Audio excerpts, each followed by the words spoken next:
Voilà, quel rituel simple et gestes au quotidien on pourrait introduire pour justement apprivoiser petit à petit notre corps, cette énergie du désir, ce désir qui émerge, qui s'éveille, qui veut s'exprimer. Comment l'accueillir et comment l'apprivoiser? Ah, ça c'est un vaste sujet. En dehors du fait, alors que ce soit le yoga, la sophro, en tout cas, une pratique qui ramène au corps, mais une pratique douce et en conscience. Une pratique qui allie la respiration. Parce que ce n'est pas, j'aime beaucoup le sport, hein, mais alors c'est pas en s'agitant sur des machines qu'on se reconnecte à son corps.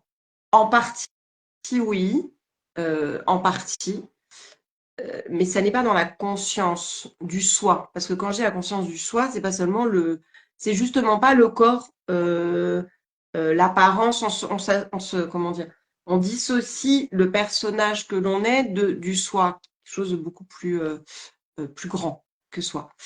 Euh, donc, pour en revenir à ta question, c'est des choses toutes simples, euh, mais ça peut être, par exemple, tout simplement quand on est sous la douche, d'être en conscience de ce qu'on est en train de faire. En fait, revenir au présent, d'une manière globale et générale, revenir à la présence et au contact de son corps. Donc, je parle même pas de se caresser, Nicole, ça c'est pas tellement. Enfin, oui, mais là, déjà, première chose, on prend sa douche, on est conscient euh, de l'eau, encore une fois, connectée au sens. L'eau qui coule, peut-être je sais pas moi, si on a un truc qui sent bon, voilà, la sensation de la chaleur. Et quand on se passe du savon, du jet de douche ou ce que vous voulez, être vraiment dans la conscience. Il ne s'agit pas encore de quelque chose de sexuel, juste de sensuel.